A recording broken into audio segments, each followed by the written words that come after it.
If Steam Client WebHelper is eating up too much memory on your PC, this video is going to help you fix it fast. In this tutorial, I'll show you the best settings to reduce Steam's RAM usage, cut down on background load, and make Steam run lighter overall without breaking the parts you actually need.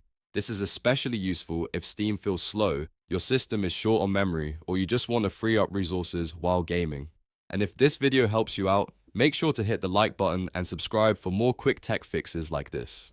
Alright, let's jump right in. The first thing you want to do is enable Steam's low performance options. These settings help stop Steam from loading extra animations, background transitions, and heavy interface effects inside your library. To do that, open Steam, then go up to Steam and click Settings. From there, open the Library section. In this area, you should see options like Low Performance Mode, Low Bandwidth Mode, and Disable Community Content. Turn Low Performance Mode to On first. This helps Steam use fewer resources by simplifying the visual experience. Then turn Low Bandwidth Mode to On as well.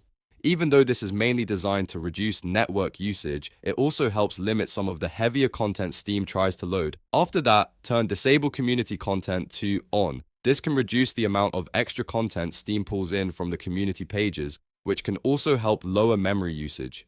Next, you want to close the friends list and any news pop-ups when you're not using them. A lot of people don't realize that the friends list and the What's New shelf can run as separate WebHelper processes in the background. That means even if Steam looks simple on the surface, it may still be using a surprising amount of RAM behind the scenes. So if you don't need the friends list open, close that window completely instead of just leaving it hanging around. Then go back into Steam settings, open interface, and look for the option that says notify me about additions or changes to my games, new releases, and upcoming releases. Uncheck that option. Disabling it helps prevent the news window from launching automatically when Steam starts, which means fewer background elements loading every time you open the client.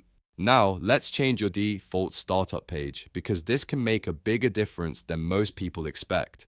Steam Store and community pages are much heavier on memory because they load videos, ads, featured banners, dynamic content, and extra web-based elements. If Steam opens to one of those pages every time, it can spike memory usage right away.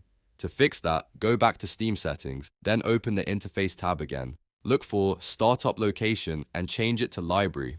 The library page is much lighter than the store, so Steam will use less memory when it launches. This is one of the easiest and most effective changes you can make if you want Steam to feel more responsive from the moment it starts. If you want the extreme fix, especially while gaming, use Small Mode. Small Mode is basically a text-only view that strips away most of the heavy interface features and disables WebHelper almost entirely.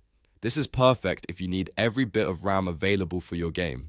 To turn it on, go to the top menu bar in Steam, click View, and then select Small Mode. You'll notice the interface becomes much simpler and lighter. When you're done and want the normal full interface back, just go to View again and select Large Mode. So to quickly recap, the best ways to reduce Steam Client WebHelper high memory usage are enabling Steam's low performance options, closing friends list and news pop-ups, changing the startup page to library, and using Small Mode when you need the absolute lightest setup possible.